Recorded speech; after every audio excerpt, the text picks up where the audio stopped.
నేను బలవంతుణ్ణి, నేను బలవంతురాలిని.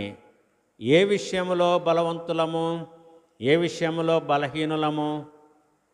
దేవుని విషయంలో ప్రతి ఒక్కరు కూడా బలవంతులుగా ఉండాలి. కారణం ఏంటంటే ఆయన మన బాధలను సహించాడు, మన భారాన్ని మోసాడు.